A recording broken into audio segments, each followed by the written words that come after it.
have a confession to make. I'm a business professor whose ambition has been to help people learn to lead. But recently I've discovered that what many of us think of as great leadership does not work when it comes to leading innovation. I'm an ethnographer. I use the methods of anthropology to understand the questions in which I'm interested. So along with 3 co-conspirators, I spent nearly a decade observing up close and personal exceptional leaders of innovation. We studied 16 men and women located in 7 countries across the globe, working in 12 different industries. In total, we spent hundreds of hours on the ground, on site, watching these leaders in action. We ended up with pages and pages and pages of field notes that we analyzed to look for patterns in what our leaders did. The bottom line, if we want to build organizations that can innovate time and again, we must unlearn our conventional notions of leadership. Leading innovation is not about creating a vision and inspiring others to execute it. Well, what do we mean by innovation? An innovation is anything that is both new and useful. It can be a product or service. It can be a process or a way of organizing. It can be incremental or it can be breakthrough. We have a pretty inclusive definition. How many of you recognize this man? Put your hands up. Keep your hands up if you know who this is. How about these familiar faces?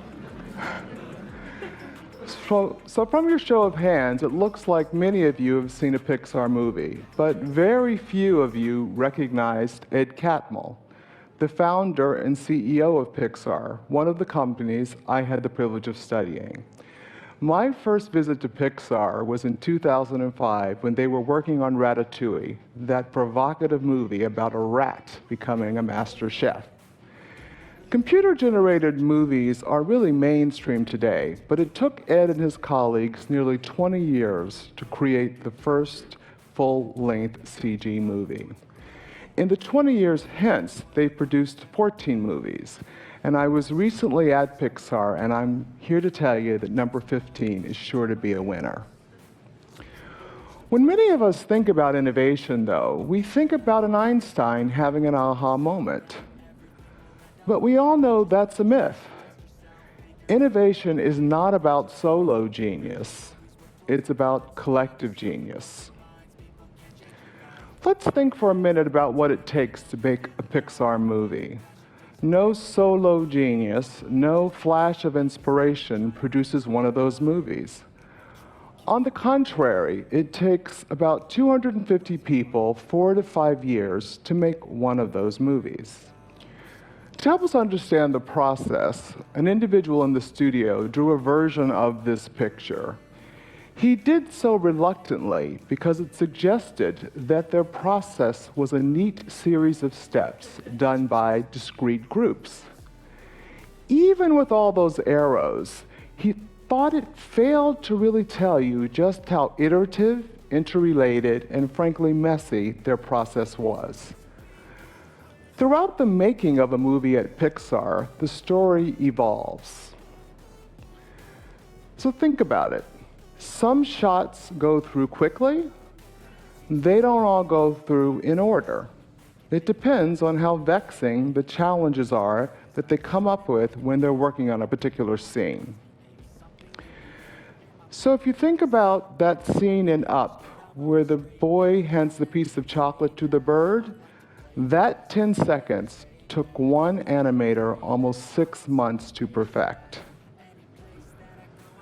The other thing about a Pixar movie is that no part of the movie is considered finished until the entire movie wraps. So partway through one production, an animator drew a character with an arched eyebrow that suggested a mischievous side. When the director saw that drawing, he thought it was great, it was beautiful, but he said, you gotta lose it. It doesn't fit the character. 2 weeks later, the director came back and said, let's put in those few seconds of film. Because that animator was allowed to share what we refer to as his slice of genius, he was able to help that director reconceive the character in a subtle but important way that really improved the story. So what we know is, at the heart of innovation is a paradox. You have to unleash the talents and passions of many people, and you have to harness them into a work that is actually useful. Innovation is a journey. It's a type of collaborative problem solving, usually among people who have different expertise and different points of view. Innovations rarely get created full-blown. As many of you know, they're the result usually of trial and error, lots of false starts, missteps, and mistakes. Innovative work can be very exhilarating, but it also can be really downright scary. So when we look at why it is that Pixar is actually able to do what it does, we have to ask ourselves, what's going on here? For sure, history, and certainly Hollywood, is full of star-studded teams that have failed. Most of those failures are attributed to too many stars or too many cooks, if you will, in the kitchen. So why is it that Pixar, with all of its cooks, is able to be so successful time and time again? When we studied an Islamic bank in Dubai, or a luxury brand in Korea, or a social enterprise in Africa, we found that innovative organizations are communities that have three capabilities: creative abrasion, creative agility, and creative resolution. Creative abrasion is about being able to create a marketplace of ideas through debate and discourse. In innovative organizations, they amplify differences, they don't minimize them. Creative abrasion is not about brainstorming, where people sort of suspend their judgment. No, they know how to have very heated but constructive arguments to create a portfolio of alternatives. Individuals in innovative organizations learn how to inquire, they learn how to actively listen. But guess what?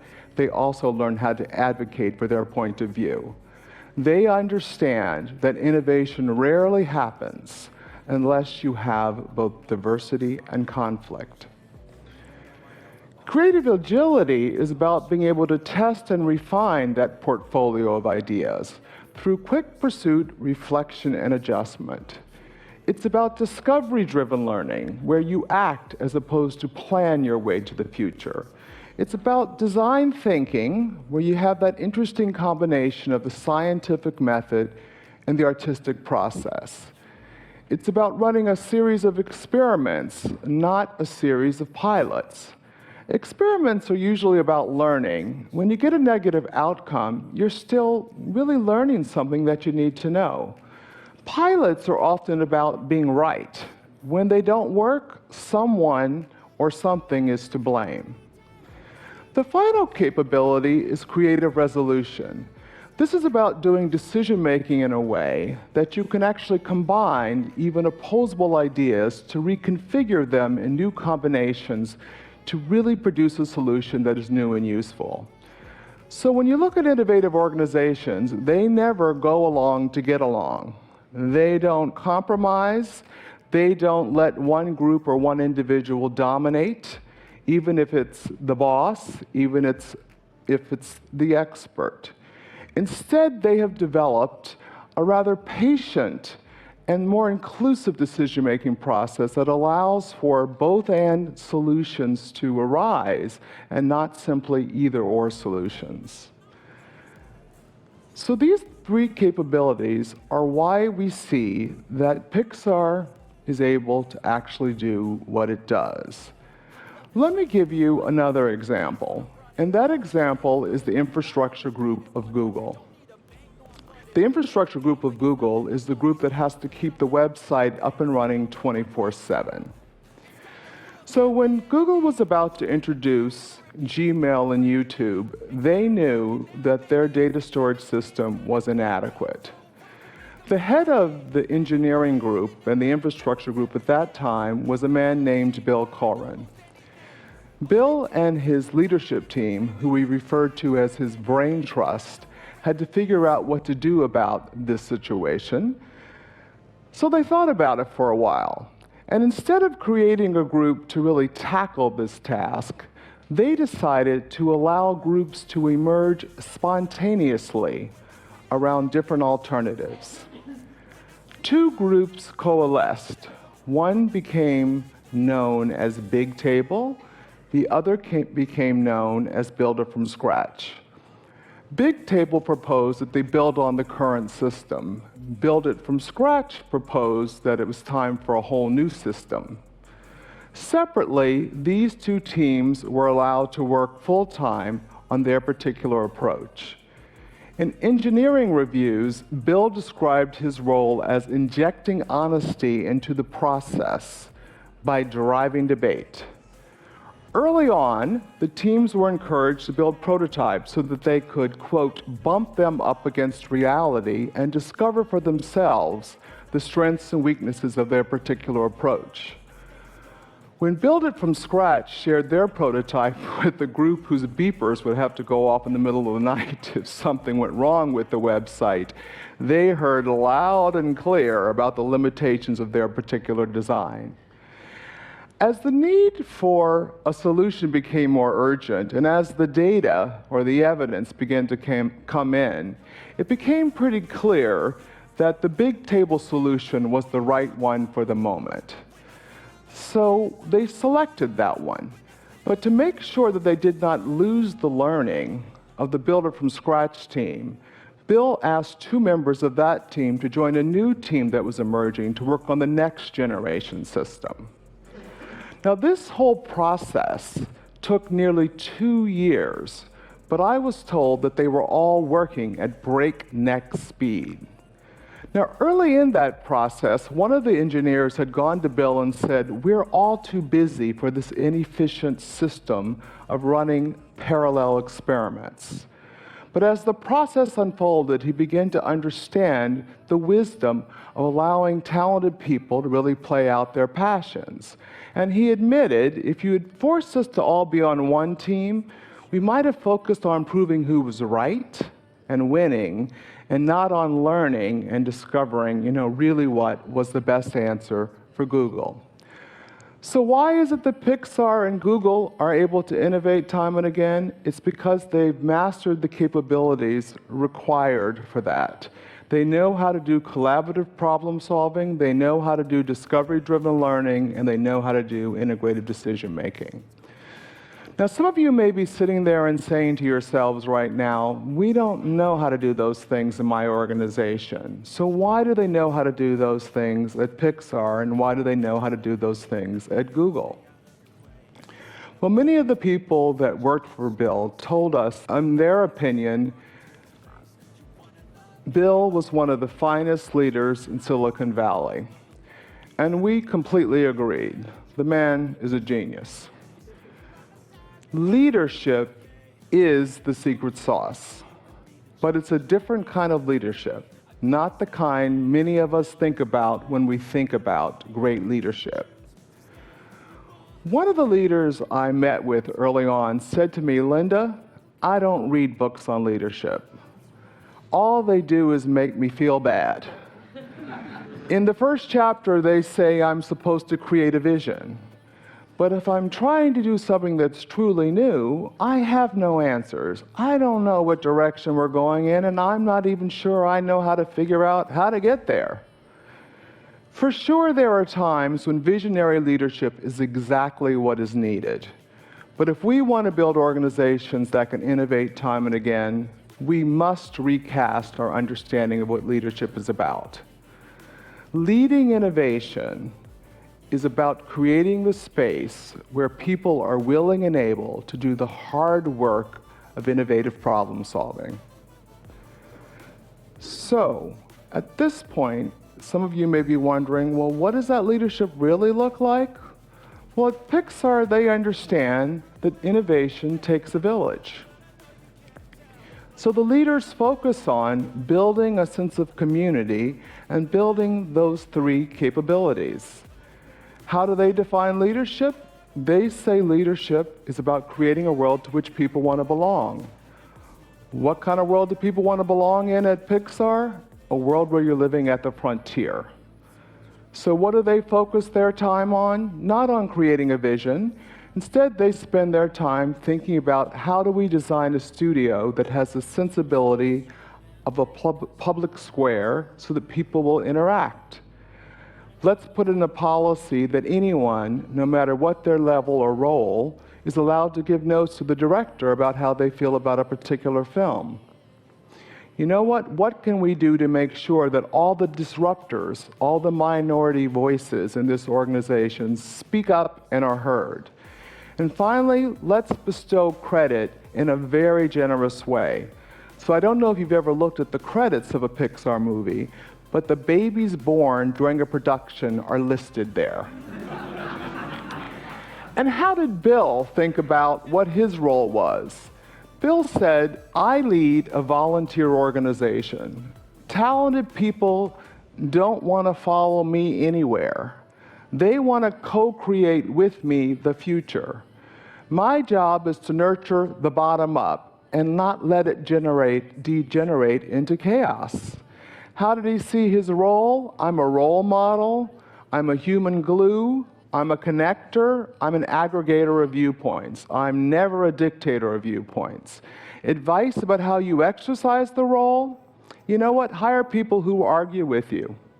And guess what? Sometimes it's best to be deliberately fuzzy and vague. So some of you may be wondering now, what are these people thinking? They're thinking, you know what? I'm not the visionary. I'm the social architect. I'm creating the space where people are willing and able to share and combine their talents and passions. So if some of you are worrying now that you don't work at a Pixar or you don't work at a Google, I want to tell you there's still hope. We studied many organizations that were really not organizations you think of as ones where a lot of innovation happens. We studied a general counsel in a pharmaceutical company who had to figure out how to get the outside lawyers, 19 competitors, to collaborate and innovate. We studied the head of marketing at a German automaker where fundamentally they believed that it was the design engineers, not the marketeers, who were allowed to be innovative. We also studied Vineet Nair at HCL Technologies, an Indian outsourcing company. When we met Vineet, his company was about, in his words, to become irrelevant. We watched as he turned that company and really into a global dynamo of IT innovation. At HCL Technologies, like at many companies, the leaders had learned to see their role as setting direction and making sure that no one deviated from it. What he did is tell them it was time for them to think about rethinking what they were supposed to do. Because what was happening is that everybody was looking up, and you weren't seeing the kind of bottom-up innovation we saw at Pixar or Google. So they began to work on that. They stopped giving answers. They stopped trying to provide solutions. Instead, what they did is they began to see the people at the bottom of the pyramid, the young sparks, the people who were closest to the customers, as the source of innovation. They began to transfer the organization's growth to that level. In Vineet's language, this was about inverting the pyramid so that you could unleash the power of the many by loosening the stranglehold of the few and increase the quality and the speed of innovation that was happening every day. For sure, Vineet and all the other leaders that we studied were in fact visionaries. For sure, they understood that that was not their role. So I don't think it is accidental that many of you did not recognize Ed. Because Ed, like Vineet, understands that our role as leaders is to set the stage, not perform on it.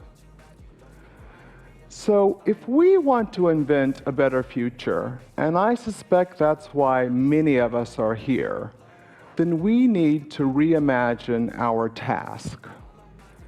Our task is to create the space where everybody's slices of genius can be unleashed and harnessed and turned into works of collective genius. Thank you.